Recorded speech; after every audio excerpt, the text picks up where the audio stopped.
The story begins as a pathetic, spoiled, disgusting girl named Sakura Koji was traveling all alone in a bus at midnight. Her thoughts about ending the lives of her miserable teachers were interrupted when she noticed a Giga Chad Ultra Instinct Goku at a distance from her window. It appeared as if the weird hot guy was burning actual people alive with a blue flame. Shocked by this, the girl immediately stops the bus and runs after the unusual sight. However, to her surprise, she finds nothing at the spot when she arrives. The local police officer also thinks that Sakura had too much to drink after she was dumped by her boyfriend. The next morning, our girl Sakura is flexing on some newbies with her fire martial arts skills at the dojo. She then goes to her school where quite apparently she's everyone's crush and is popular for being a champ in all areas. Sakura then meets her best friend, Aba, who's a shy but pretty blonde. After that, they both greet their class teacher Miss Kondo. Miss Kondo introduces them, and then the whole class to a new transfer student named Agami Rei. All the other girls are drooling over the new hotshot student, but Sakura has something else on her mind. After staring at him for a few minutes, Sakura realizes that he's the same guy who she saw last night making barbecue out of passersby. After the class ends, Sakura straight up goes to Agami and tells him that she wishes to talk in private. While our girl is in full FBI mode, her idiot batchmates think that she's proposing to him. All the noisy students gather near the spot where the two talk it out, having no idea what the conversation is actually about. Meanwhile, Sakura confronts Agami and accuses him of harming people the previous night. To prove her point, Sakura asks him to take off his glove as that would reveal his burn scars. Surprisingly, Agami looks very nonchalant about it all. He immediately removes his glove and reveals his spotless hand, which shocks Sakura. She gets embarrassed in front of him and apologizes for her suspicions. Thankfully, Agami doesn't make a big deal about it and leaves with a smile on his face. At this point, even Sakura starts to think that the booze really got her last night. Meanwhile, the whole school gets the impression that their favorite girl got friend-zoned, which is why Agami left. Even Sakura seems to be enjoying the force story, which is why she doesn't try to convince them otherwise. After that, Sakura's suspicions about Agami remain, as she thinks he's still hiding something from her. For this reason, Sakura starts to stalk him everywhere and keeps an eye on all of his activities. But this cheap Sherlock version of Sakura came off to be very creepy, making everyone think she's obsessed with the boy. Sakura then visits the same place on an evening once again, where she thinks she saw Agami burning people. She continuously questions herself if what she saw really happened or not. She is then approached by a cute white dog whom she feeds regularly. As usual, Sakura gives her some food. But after eating, the dog immediately runs to someone in the distance. The person is none other than Agami. Sakura gets surprised to see that even though the dog isn't very fond of people, she seems to be getting along with Agami. This gives Sakura the impression that Agami might not be as evil as she thought of him. After that, Sakura tells Agami about the dog that her master was a homeless man who was killed by a group of goons called G Falcon. The two chat for a bit and then leave. The scene shifts to the Prime Minister's office, who is seen talking to his assistant about Agami's placement in a certain school. This implies that there is still a lot that Agami is hiding. The next morning, Aba invites Agami to spend time with her and Sakura, but he excuses saying that he's busy with work. When asked what he does, Agami replies that he's a trash cleaner. After that, he receives a call regarding his day's work, but he attends it very secretly with a grim expression on his face. On call, Agami is asked about what he intends to do with Sakura, to which he replies that he would eliminate her. Night approaches and Sakura goes to feed the dog, who looks unusually startled. In the distance, Sakura notices some biker boys beating up a brokey. Seeing this awakens the Wonder Woman inside Sakura, and she straight up confronts the goons, telling them that she has called the cops. Hearing this, the Lolivs start to laugh as if they own the city. This is when Sakura notices the gang's distinct tattoos and realizes that they're the G Falcon. They tell Sakura that some of their people vanished in the same spot a few nights ago. This rings a bell inside Sakura's head as she starts to connect the dots. She slowly realizes that her assumptions about Agami were true, as the G Falcon is talking about the people whom Sakura saw get burned alive by Agami. Now that the girl's brain is working at turbo speed, she starts to beat up the goons with her incredible martial arts skills. However, her momentum breaks shortly as she gets tased by one of the goons. Now in control of the situation, the G Falcon starts to beat the out of Sakura.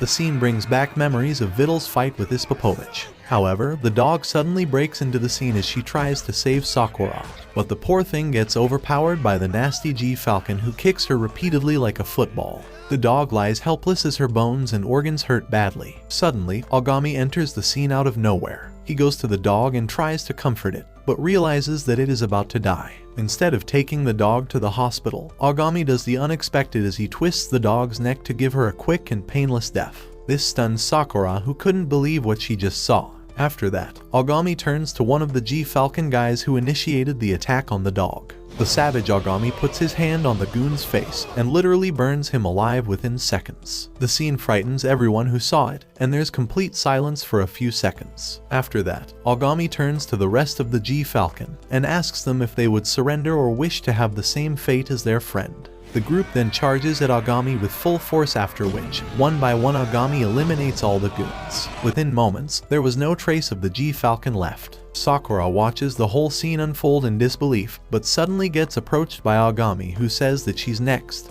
and puts his palm on her face. After waking up the next morning, Sakura finds herself safe at home with her mother and her father. Her father, clearly relieved to see her awake, tells her how worried he was about her long absence, especially since she was unconscious when Daisuke found her at the gate. The unexpected situation had left her family deeply concerned about her well-being.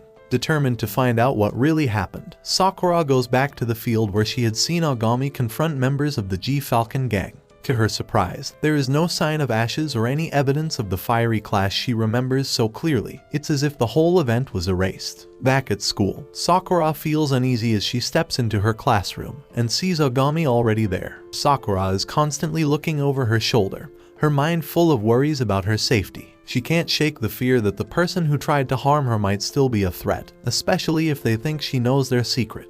After avoiding Agami several times, Sakura finally finds the courage to confront him about the troubling events from the previous day. She is determined to uncover the truth and ensure her own safety. This drives her to seek answers from the mysterious figure who has suddenly become such a pain in the in her life. Meanwhile, in a busy supermarket, a young boy draws everyone's attention as he gathers a large number of toys. He excitedly claims that these toys are Nyanmaru from a mysterious machine, leaving those around him both curious and confused by his weird-ass behavior. As the boy leaves the store, he receives a mission. The message addresses him as Codebreaker 310. Yuki and orders him to eliminate a target. Sakura, still focused on finding the truth about the violent incident from the day before, manages to confront Agami in a crowded place. She questions him about the people he killed, expressing her worries and asking if he feels any regret for what he did. Agami's response is chillingly straightforward. He explains that he killed them because he sees them as worthless and believes they don't belong among others. Sakura urges him to think about the results of his actions, insisting that it isn't his job to deliver justice. Agami, however, responds to Sakura's pleas with a coldness and a sense of superiority.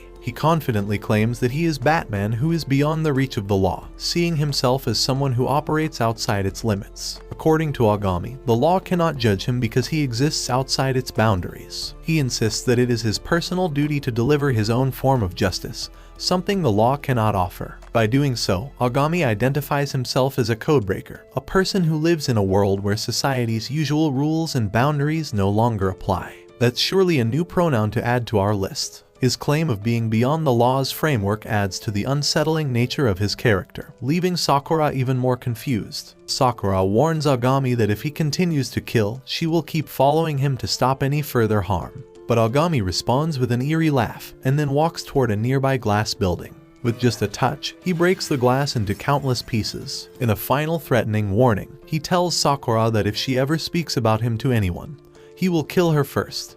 And anyone she tells, no matter where or when. He makes it clear that she can't stop him. The encounter leaves Sakura in shock and fear. Sakura, deeply shaken by her meeting with Agami, goes home and lies in bed, unable to stop thinking about what he said. His chilling words and his unstoppable powers weigh heavily on her mind. Meanwhile, Agami is walking on a bridge when he gets a call asking if he has eliminated Sakura. Agami's answer is unexpected. He describes Sakura as a rare breed and says she won't burn, even by his own fire. Because of this, he has decided not to kill her again, leaving the situation wrapped in uncertainty. One morning, as Sakura gets ready for school, she is surprised to find Agami patiently waiting at her door. His unexpected arrival raises questions about his intentions. Looking unbothered about the situation, Agami is prepared to walk with her to school. When Sakura arrives, she is once again greeted by a locker filled with love letters from her loser classmates. Andrew Tate would surely mind the behavior of these simps. But today, there's a new twist. Sakura tells Aba that she has chosen to walk to school with Agami every day. This news brings an interesting change to Sakura's daily routine and sparks the curiosity of her classmates. Aba is genuinely happy for Sakura, thinking she might have finally found love. Aba offers her best wishes, encouraging Sakura to treasure her new closeness with Agami, and asking Agami to take good care of her. The d***s are still unaware that Sakura said this because she wants to keep an eye on Agami at all times. Suddenly, a fellow student tries to attack Agami from behind in jealousy for stealing Sakura. Without hesitation, Sakura steps in front of Agami, signaling that anyone who wants to harm him will have to go through her first. The only reason Sakura does this is because she's certain that the kid would get fried if he annoys Agami even a bit more. As they walk together, they run into Fujiwara, one of Sakura's junior students, who seems very excited to see her. Agami, however, notices something in Fujiwara's eyes and almost instinctively places his hand on her head, hinting at a deeper connection or shared history that hasn't yet been revealed. Later, Agami waits on the school rooftop and gets a call instructing him to eliminate certain people. After ending the call, he sees Sakura approaching. In a surprising and gentle gesture, Agami offers her a puppy. It is revealed that the pup is of the same dog that he had to put down while facing G Falcon. Sakura happily decides to take it under her care. After that, Sakura decides to follow Agami to the location where he needs to find his targets. But as they near the scene, Sakura feels a rising sense of unease. She notices police officers present, mingling with the very people they are supposed to catch. Shocked and dismayed, Sakura watches as the police unexpectedly collaborate with the criminals they were meant to eliminate. Without hesitation, Agami swiftly takes action, burning all the criminals and leaving no one alive. Witnessing this ruthless act, Sakura confronts Agami, expressing her shock and disagreement with his methods. She insists that he cannot just kill people at will, and that there must be a more humane way to handle the situation. In response, Agami defends his actions, telling Sakura that her words can't reach or change these people, and that sometimes the only way to deal with them is by using his tough methods. The differences in morals and ethics between Sakura and Agami are very clear at this point. Sakura tries to understand Agami, hugging him and saying she gets why he fights. But Agami, firm in his beliefs, pushes her away and strikes her in the stomach, making her faint. Agami then chases after the corrupt police officer who was helping the people he took down earlier. They get into a car chase, and Agami tries to use his powers to burn the officer's car. However, the situation takes an unexpected turn when a helicopter suddenly appears, and another codebreaker, Toki, steps out. Toki makes the officer's car explode, while Agami narrowly escapes by jumping out of the vehicle. After that, Toki greets Agami and it looks like they both know each other well. In the highest decision-making group, known as Eden, people with powers beyond normal human abilities are given the responsibility to use their unique skills to eliminate the evil forces threatening Earth. Among them is Agami, a notable codebreaker identified as Code 6. Even though he is the newest member of this cheeky group, Agami has proven his worth by successfully completing every mission given to him. He has shown not only his skill but also significant growth, earning his place as an equal among the top 5 code. Now, in a moment filled with anticipation and mystery, one of the respected judges steps forward to reveal why Agami has been called. It becomes clear that they have a special mission in mind for him, one that requires all of his extraordinary abilities. The target of this secret mission is Tabata Shidru, a well-known politician. His image instantly appears on Agami's phone, highlighting the seriousness of the task. However, what catches Agami's attention is the mysterious link between this politician and someone named Hitomi. With a serious tone, the judges explain that Agami's job is much more than just getting rid of a political rival. It involves navigating the complicated web of relationships and alliances in the secretive world. Figuring out any possible link between Tabata Shidru and Hitomi is a key part of this complex task. In a bold move, Agami decides to tap into his psycho side again. He flies towards the judges, unleashing a powerful blaze of fire that surrounds them. This act, which made the judges shit their pants, is a strong message that he will not be treated as just a tool. He demands the right to choose whether he will accept the mission or not. Meanwhile, Sakura finds herself entangled in her own complicated situation. She is often seen hanging around the front gate, which worries her parents. When they ask her about it, she first says that she needs to sleep outside as part of her new mountaineering club training.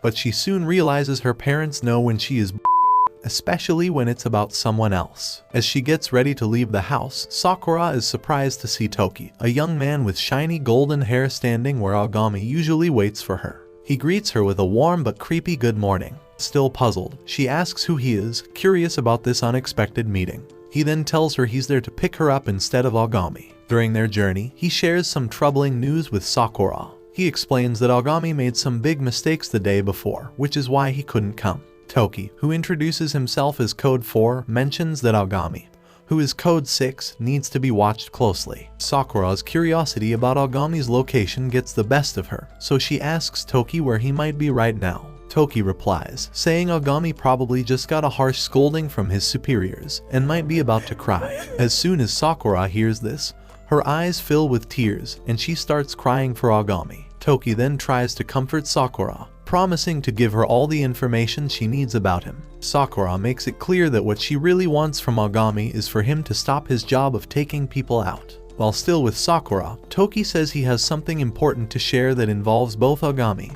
and her. But before he can say more, Agami suddenly appears and kicks Toki. Quick and agile, Toki dodges the kick easily. Agami stands in front of Sakura, telling her not to listen to what he thinks are Toki's empty words. He then turns to Toki, asking why he has shown up unexpectedly. Toki tells Agami that the higher-ups have concerns about the job assigned to him for tonight. Because of this, Toki has been sent to help him. However, Toki's main purpose is to deliver a clear message that Agami should not take part in the mission today. Agami responds by telling Toki to focus on his own health rather than worrying about him. The situation heats up, and Toki's frustration comes out. The two psychopaths end up in a fierce brawl. Sakura steps in and tries to stop them. As she stands in between, she notices that Toki's eyes look a lot like Fujiwara's, which sparks her doubts about their possible connection. After Toki leaves, Sakura and Agami continue on their way to school. Sakura's curiosity takes over, and she starts asking Agami about Toki. Agami warns her that Toki isn't trustworthy and advises her not to believe everything he says. In class, while the teacher is teaching, Sakura's gaze drifts to the window where she sees Toki. She quickly tells the teacher she feels sick and asks to go to the nurse. Instead of going to the nurse's office, she decides to question Toki about why he is at her school.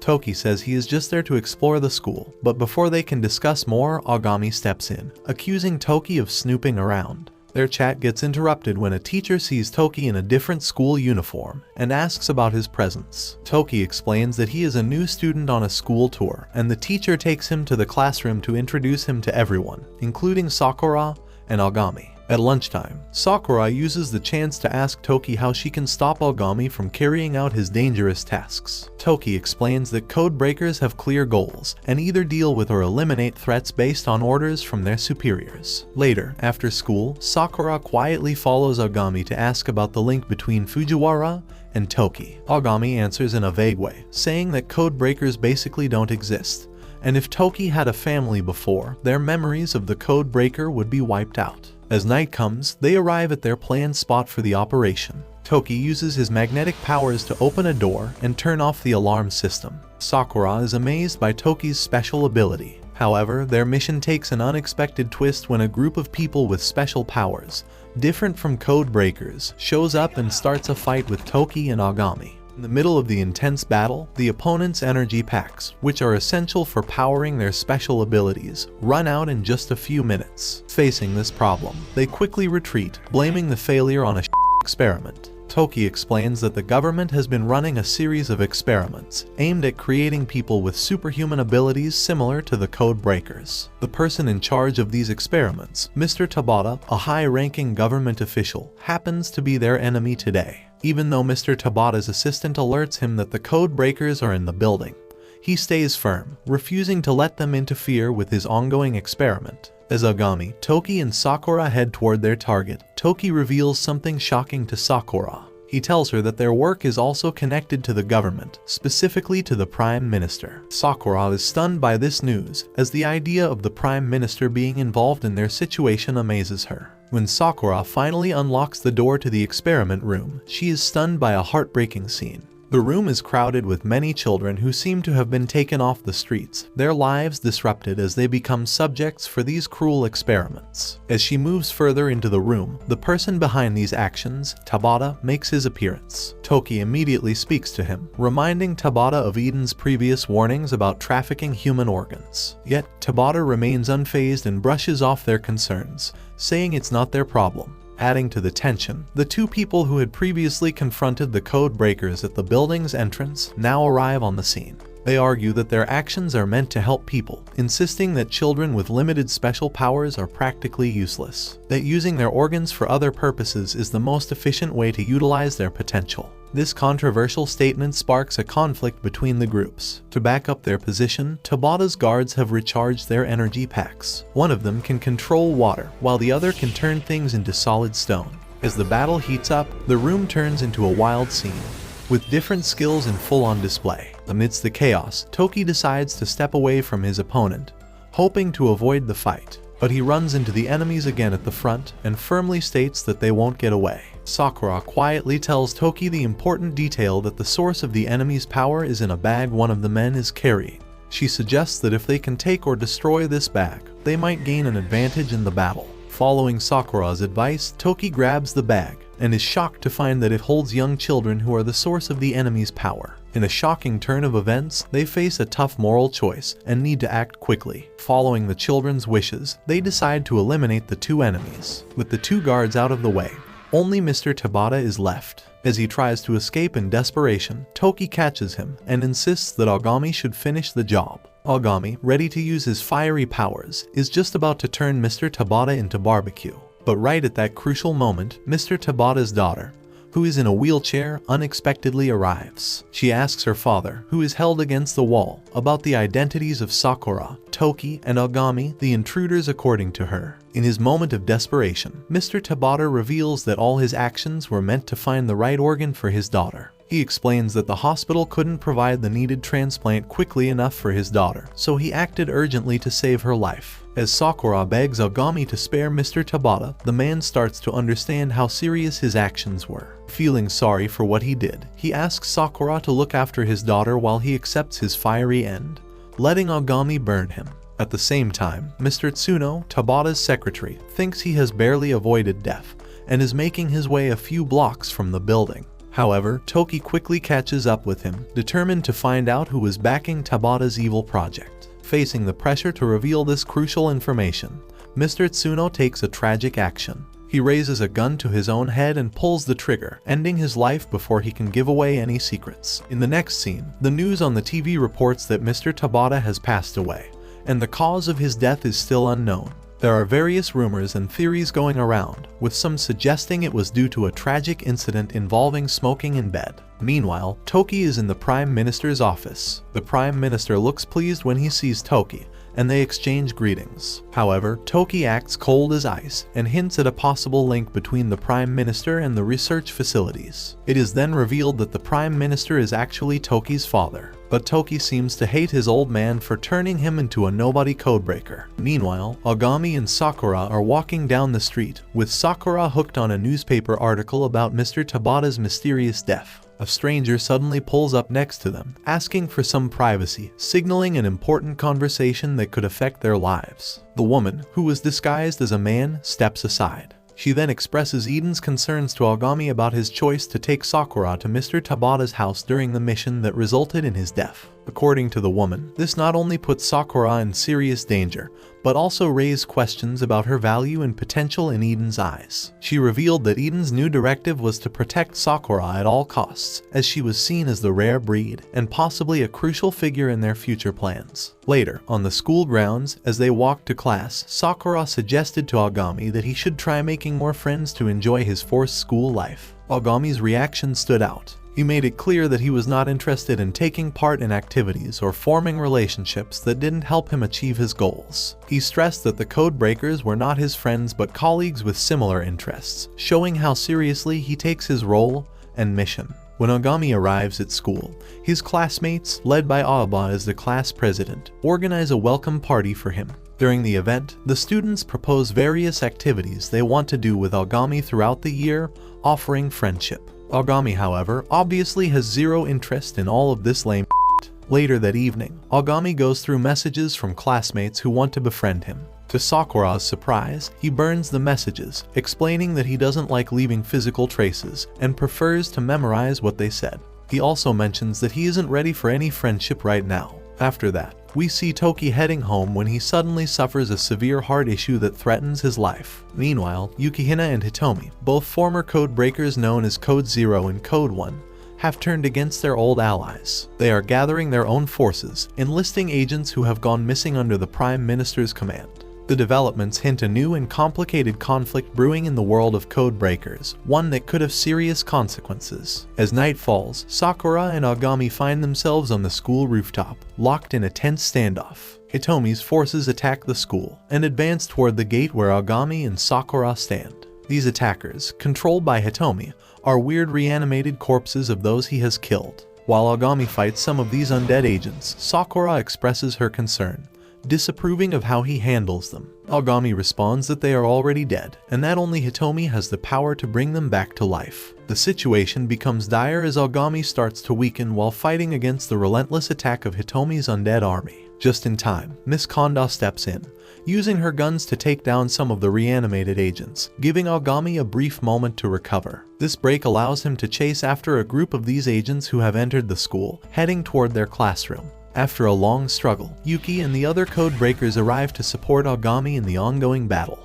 The fight grows more intense as they join forces to face the looming threat of Hitomi and his undead army. After successfully defeating Hitomi's reanimated agents, they carefully move a struggling Agami to one of the classrooms. After that, Miss Kondo takes a moment to explain that Agami has been using his special abilities a lot lately, which has made him weak. She reassures Sakura that this is common for people with special abilities, and assures her that Agami will fully recover within a day, bringing relief to her. Curious about Miss Kondo's heroics, Sakura speaks to Heike and Yuki. She expresses her surprise at finding out that Miss Kondo is a code breaker too. Miss Kondo then clarifies that she isn't a code breaker, but an agent for Eden, who supports code breakers. Heike adds more context, explaining that Agami is the lowest ranked code breaker, known as code number 6, which is why he was given a support staff member. This reveals the hierarchy and support system in the world of code breakers, highlighting duties of those involved. Sakura can't help but laugh when she hears that Agami has the lowest rank among the code breakers. She couldn't believe that the wild psychopath who makes human barbecue for fun is only a low rank. Her amusement is very clear. Heike continues with the introductions, offering more details about the code breakers' ranks and powers. He explains that Yuki is code 3, and has the remarkable ability to control sound, making it both a flexible and powerful skill. Toki is known as Code 4, hinting that he too has unique talents that will surely become important as things progress. Heike then announces that he is Code Breaker 2. Besides his special abilities, he also acts as a judge for the other code breakers, showing that he has a significant role in the group's operations. Sakura, now curious, asks about Code 5 and Code 1, wondering if they are still around. Heike replies that she has already met Code 5, and Sakura suddenly remembers the mysterious woman on the bike. She's about to ask about Code 1's identity when Miss Kondo steps in, suggesting they move to keep Agami safe. The discussion about the missing code breakers is put on hold as they focus on Agami's safety. Concerned for his well-being, Sakura suggests taking Agami to her home for protection. However, Miss Kondo voices her concerns about the risks of such a move. She knows well the dangers of their situation, where threats can arise unexpectedly from all sides. In response, Sakura shows her determination. She firmly reminds Miss Kondo that she knows her home well, with a subtle flex about her influential father and his tight security. Sakura's confidence gives them the assurance they need to move forward with their plan. Together, they decide to take Agami to Sakura's home, where he can receive the care and protection he needs to recover. After reaching Sakura's home, Miss Kondo shares an intriguing secret with the group. She reveals that she is the daughter of the leader of the Kizakura Gumi group, a powerful Yakuza organization in Japan. Sakura's parents then ask about Agami and the others. Without revealing any of the codebreak shit, Miss Kondo explains that Agami had fought to protect her and the other students at school that day. Sakura's parents offer Agami and his friends a stay in the guest room. Later that evening, Heike talks with the somewhat downcast Toki. Heike provides important information, explaining that the group that attacked them earlier had split into two factions, with one targeting Agami and the other going after Miss Kondo. Heike suspects that this split might have been planned by Hitomi, suggesting that Hitomi's ultimate goal might be to defeat Agami. After that, Code 5, sent by Eden, arrives at Sakura's house to help them face Hitomi's expected attack. As night falls, Hitomi begins his assault. When asked about his motives, Hitomi makes it clear that his fight is not against the Code Breakers but against Eden, revealing a significant truth about his real objectives. While the Code Breakers are busy fighting Hitomi, he secretly sends Code 1 to kidnap the Prime Minister, and then dips once the job is done, successfully fooling everyone. Hitomi's intentions start to prove to be even more messed up after this act. Our loser Codebreaker group is overwhelmed with guilt and frustration, blaming themselves for falling into the trap Hitomi set. Heike admits that Hitomi executed his plan flawlessly, leaving them deceived and clueless. Toki, however, takes an unexpected position, suggesting they shouldn't even try to save the Prime Minister. This alarms Code 5, who strongly opposes Toki's idea, reminding everyone that the Prime Minister is also his father. Despite this, Toki stands firm in his decision,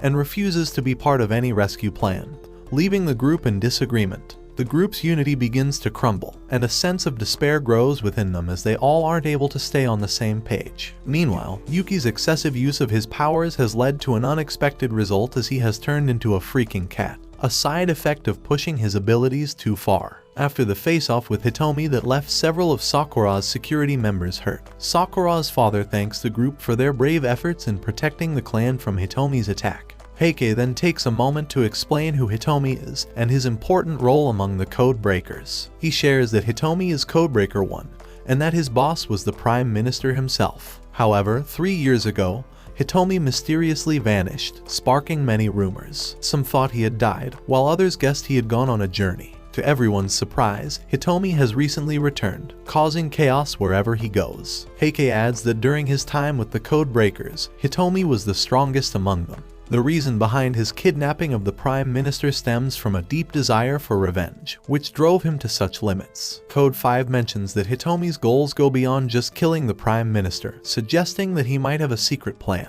The discovery of Hitomi's change from a former leader to a strong enemy leaves the group confused and upset. They struggle with understanding what could have happened to make Hitomi turn against them, and seek revenge on the Prime Minister. Meanwhile, Sakura's parents have a heartfelt conversation about Sakura's future, and the unknowns that lie ahead. Without their knowledge, Agami listens in, eager to learn about their worries and dreams for Sakura. After they finish talking and leave the room, Agami takes the chance to look through an old photo album of Sakura. As he flips through it, he finds pictures of Sakura as a baby. It suddenly hits him that Sakura is adopted. Wanting to be sure, he gently asks Sakura about her adoption, and she openly confirms it. This new information deepens Agami's understanding of Sakura's past, and our Burna boy finally starts to get a hint of a soft spot for her. Sakura's father later pulls Agami aside to tell the story of how they found Sakura, who was a newborn covered in blood, abandoned at their doorstep. This eerie and unsettling event has deeply influenced Sakura's life, leading to her strong fear of death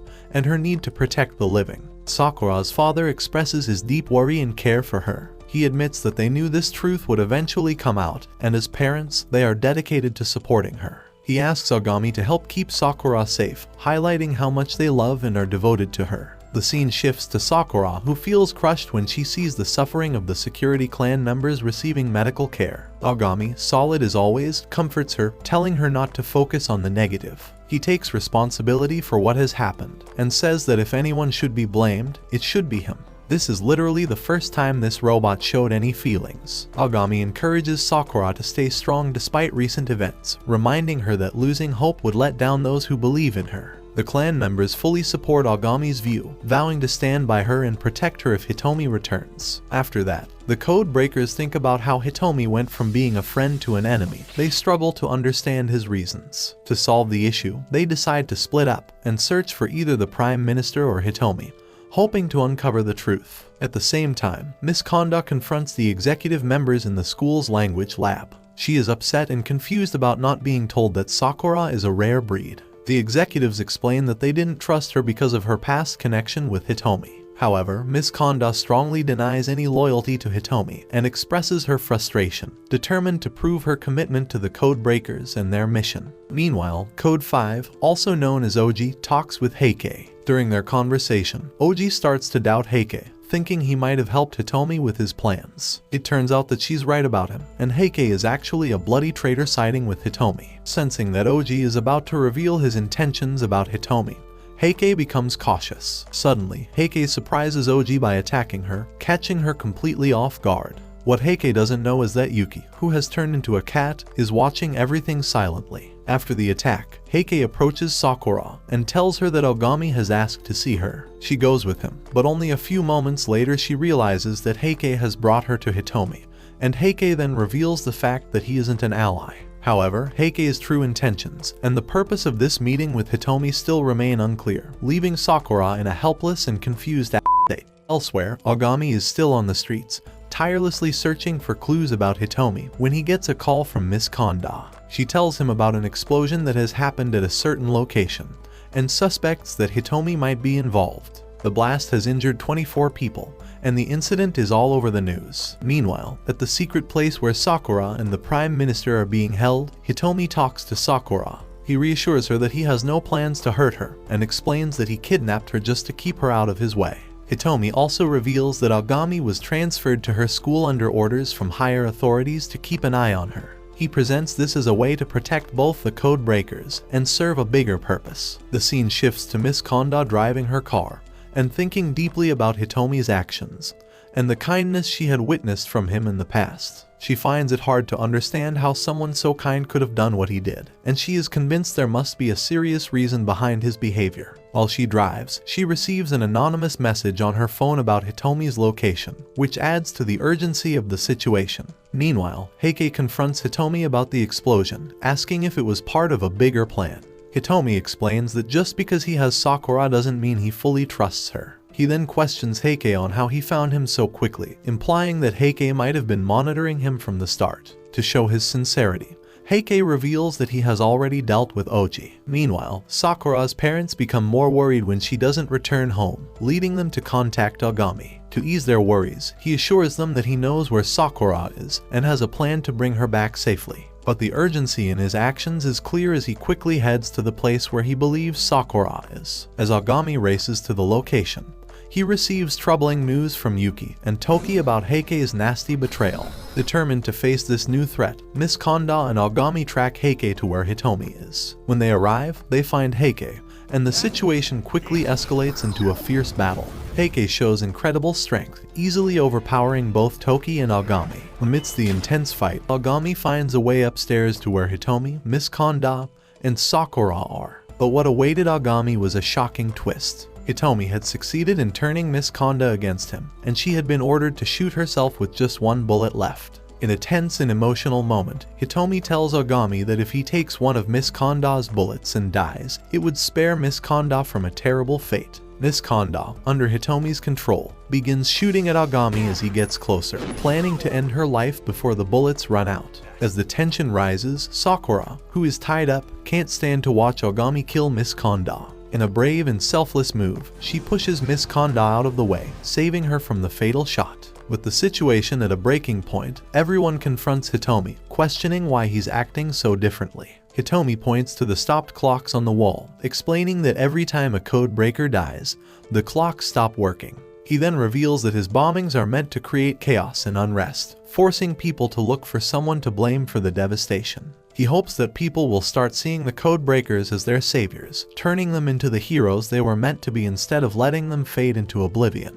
Hitomi explains that his plan is to make the code breakers champions of justice, allowing them to fight evil openly, and become symbols of hope for the people. However, Ogami is not convinced, viewing the plan as flawed and morally wrong. Their disagreement leads to a fierce battle as they struggle with their different visions for the future. The situation takes an unexpected twist when Code Zero Yukihina sides with Hitomi and joins the conflict. Yukihina then reveals a serious truth, informing them that there is a bomb in the building, and that he and the Prime Minister have already left. Determined to stop them from harming the Prime Minister, Sakura instinctively decides to follow Hitomi and Yukihina.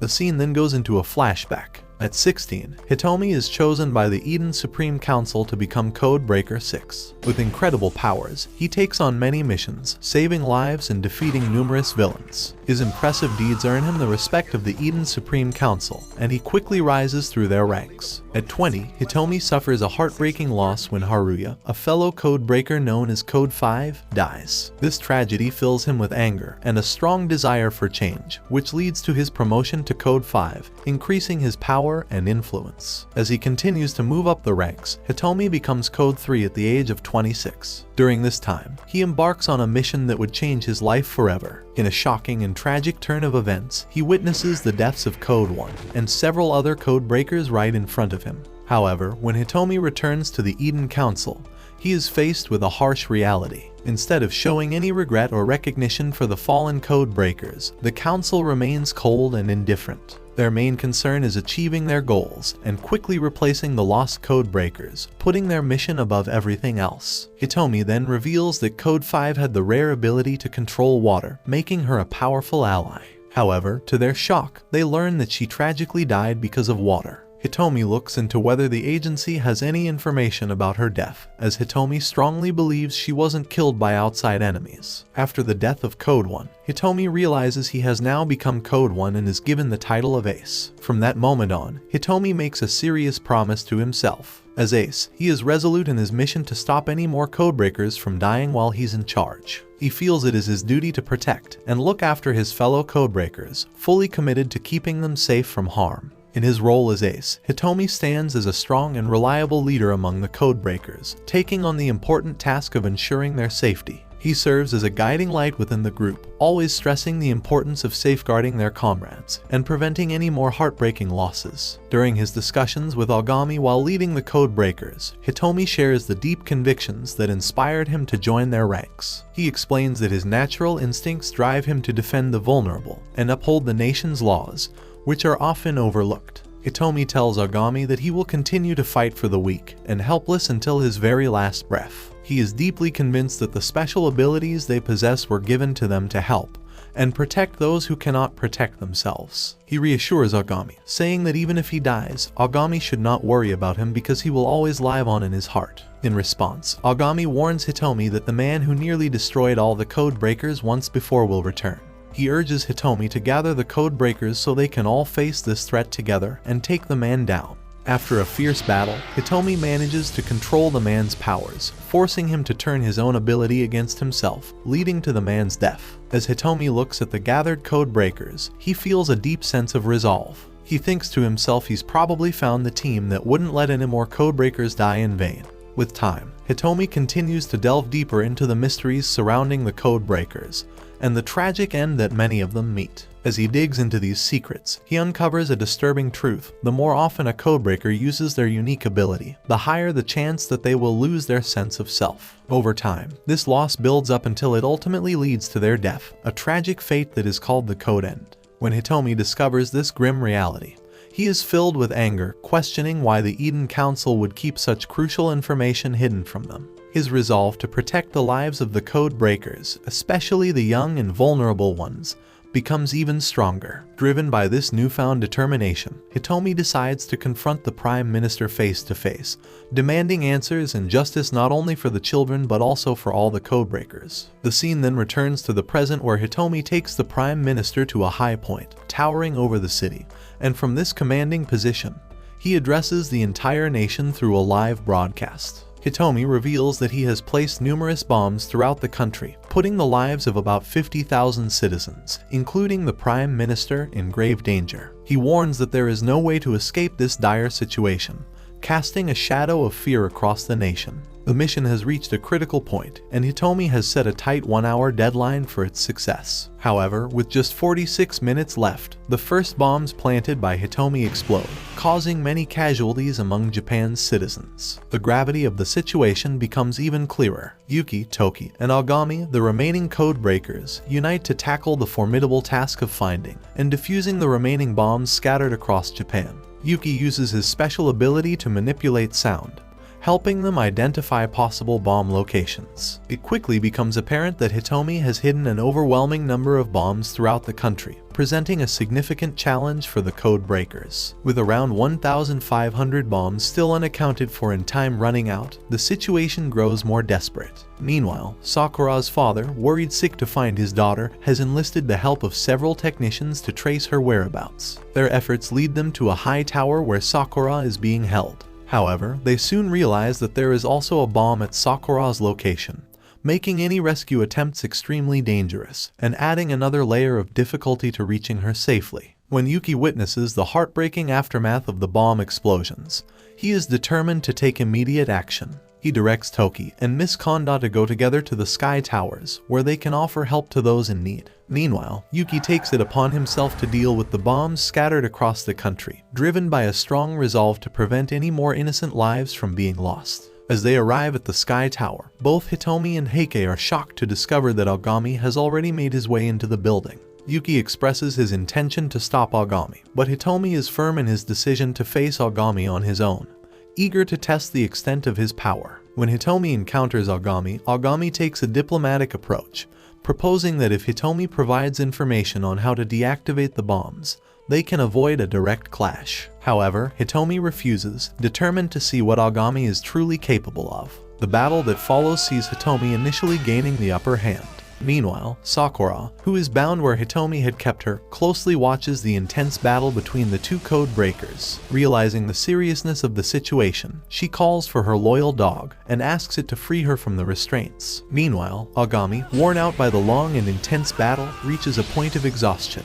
In this weakened state, he pleads with Hitomi to explain the reason behind his actions, desperately seeking an answer for the chaos and destruction he has caused. Hitomi, also vulnerable, begins to open up about the past that has driven him to this point. He explains that he had once approached the Prime Minister with a simple request to allow the code breakers to be recognized and accepted by the world. But the Prime Minister's reaction was not what Hitomi had hoped for. Instead of granting his wish, the Prime Minister ordered his agents to kill Hitomi. Faced with this betrayal, Hitomi found himself in a deadly situation and had to fight to survive. Hitomi was shocked when Eden decided to back the Prime Minister's choice. As a result, they expelled him from the code breakers. He stresses that his main goal was simply to expose the existence of the code breakers to the world. However, Eden's refusal to agree with this idea has now labeled him as a criminal in their eyes. As Hitomi reflects deeply on his actions and motivations, he comes to understand that changing the Eden organization from within will require pressure from outside forces. His determination is driven not only by a desire to help the code breakers,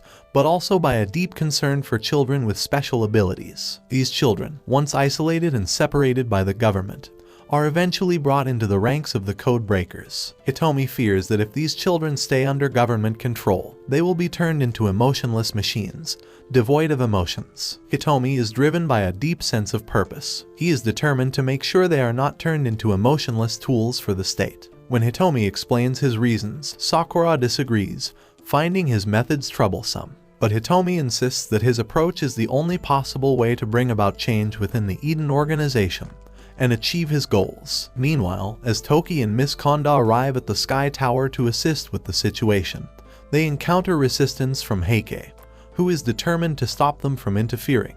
In a surprising turn of events, Oji returns to the scene. It appears that Heike had failed in killing her, and now she's ready to join the action. Upon her return, she immediately confronts Yukihina. Elsewhere, Toki eventually finds the Prime Minister, who is bound and desperately begs Toki to save him before the bomb goes off. But Toki pauses, wondering if the Prime Minister would really abandon him if the roles were reversed. Meanwhile, a fierce battle rages on between Yukihina and Oji. Oji accuses Yukihina of being the reason Hitomi has turned against them, struggling to believe how the once kind Hitomi could change so drastically. Yukihina shares Hitomi's viewpoint, claiming that the Prime Ministers and Eden's orders have given them the advantage, enabling them to go after those who commit wrongdoings against their will. He argues that there are even more dangerous people working for Eden than the Prime Minister, and their mission is to fight against this corrupt influence. The scene shifts to Hitomi's confrontation with Agami. Hitomi claims that Eden used the code breakers to carry out assassinations, keeping their own hands clean, suggesting that their motives are the same. He reaches out to Agami, inviting him to join in creating a new world and fighting by his side, just as they did before. But Agami stands firm, refusing to join him. He admits he agrees with Hitomi's criticism of Eden's actions, but couldn't support Hitomi's own violent and deadly methods. Agami sees no difference between Hitomi and the organizations he condemns, and this moral divide pushes them further apart. Hitomi, determined to end the fight, prepares to deliver a fatal blow to Agami with his lightning power. At the last moment, Sakura courageously steps in front of Agami, begging Hitomi not to kill him. Meanwhile, the Kizakura-gumi group of technicians, led by Sakura's father, finds one of the bombs. When they arrive, they face two young people who are determined to protect the bomb. These defenders, following Hitomi's orders, use their special abilities to guard the bombs, claiming they do so for the sake of special children. In the tense standoff, Sakura stands fearlessly in front of Agami, solid in her desire to protect him from Hitomi's deadly attack. Hitomi, however, shows his merciless determination, with no hesitation in harming them both. He unleashes his lethal lightning power at Sakura, but to everyone's shock, it does not kill her. Frustrated by his failure, Hitomi coldly declares he will resort to a different approach, strangling her to death. Hitomi reminds Agai that he has no plans to harm Sakura until after the Prime Minister and 50,000 citizens are dead, believing their deaths are key to his plan's success. The tension is unbearable as the timer races towards zero. To everyone's surprise, no bombs explode right away. It was Yuki who reached the location of these bombs on time and defused them successfully, and Yuki was told the location by none other than Heike. Then it is revealed that Heike, who once stood with Hitomi, has now turned against him and is on the side of the codebreakers again. My man changes sides more than most politicians would, but Hitomi reveals he has one final trick. He explains that while the bombs might have been set to explode, he has stayed at the sky tower to draw electricity directly from the sky, ensuring the bombs will detonate as planned. Meanwhile, after Toki frees him, the Prime Minister experiences a rare moment of reflection and weakness. He admits to Toki that he might be nothing more than a controlled pawn, suggesting that fear has driven his actions. As Hitomi continues his attempt to draw power from the sky, Yuki, Oji, and Heike struggle to stop him, but their efforts fall short. The situation worsens when Hitomi, blinded by his obsession, grabs Sakura by the neck with one hand, trying to choke her. The tension in the room is intense, and it feels like hope is slipping away. In the midst of this life or death battle, Agami goes Super Saiyan, unleashing a massive blaze, far greater than anything the Codebreakers have ever seen. The flames roar and dance, showing a newfound power which just awakened inside our Burna boy. Reflecting on the past, Hitomi remembers when he was training Agami in combat techniques as a new member of the Codebreakers. Back then, he stressed the need to stay alert until their enemies were completely defeated. During that time, they were close friends. In the present, after seeing the fiery blaze Agami unleashed, Hitomi is shocked that Agami hasn't succumbed to Codend. However, Agami, driven by his resolve, boldly challenges Hitomi, declaring his firm intent to defeat him. As Hitomi sends his lightning toward Agami, Agami surprisingly absorbs all of Hitomi's powers. The battle intensifies as the two Codebreakers clash, leaving the outcome uncertain. Amid the fierce fight, everyone is astonished as Agami absorbs Hitomi's lightning once again, ultimately overpowering him. Hitomi falls to the ground, defenseless, as his own lightning begins to strike him. The Codebreakers quickly realize he is reaching the dreaded Codend, a state that signals the end of a Codebreaker's life. In his final moments, Hitomi reveals his true intentions. He wanted to stop Eden from exploiting people with special abilities and ensure they could live normal lives like any other citizen. His goal was to give them fulfilling lives and to protect the other Codebreakers from being blamed for his actions. As Code One, he saw it as his duty and privilege to make this sacrifice. As he lies there, life slowly slipping away, Hitomi sincerely asks for their forgiveness for what he's done. With deep regret in his eyes, he calls out to each of them by name, sharing heartfelt thoughts about the qualities he admires in them. He acknowledges the strength of character each Codebreaker has, which he has come to respect and appreciate. Even though Hitomi sincerely apologizes and speaks from the heart, Agami finds it hard to keep his emotions in check. He asks aloud why Hitomi has let them defeat him so easily, struggling to understand how the mentor and friend he once knew has become the enemy he just fought. Tears fill his eyes as the weight of the situation bears down on him.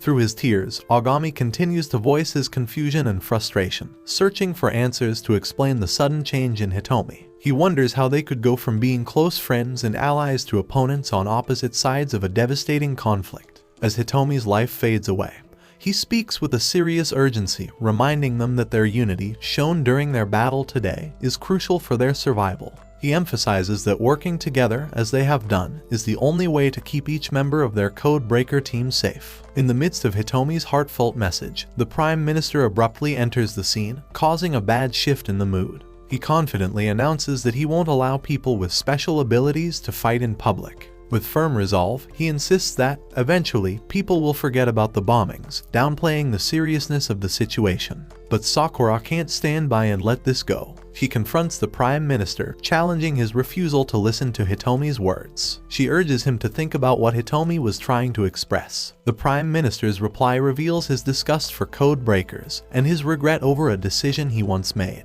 He regrets that if he had known Hitomi would turn into a terrorist, he never would have recruited him. In one last act of defiance, Hitomi gathers his remaining strength. Rising to his feet, he gets ready to strike the Prime Minister with a bolt of lightning. Before he can act, the other code breakers intervene. They finally grasp the true meaning of Hitomi's message. With this new understanding and determination, they urge him to rest, assuring him that they will take charge of the situation and fulfill the change he envisioned. Hitomi's last words reflect his acceptance of the growth and transformation that the code breakers have undergone. He realizes they needed to evolve on their own, even if he didn't see it at first. As he passes away, he leaves behind a legacy that will forever guide the code breakers on their journey toward redemption and justice. Who's cutting onions? In the next scene, Heike and the Prime Minister have a candid conversation in the Prime Minister's car. The Prime Minister reveals that he previously plotted to put Agami against Hitomi as a way to test Agami's true potential. Meanwhile, Sakura heads to school in the morning, expecting to see Agami at their usual spot.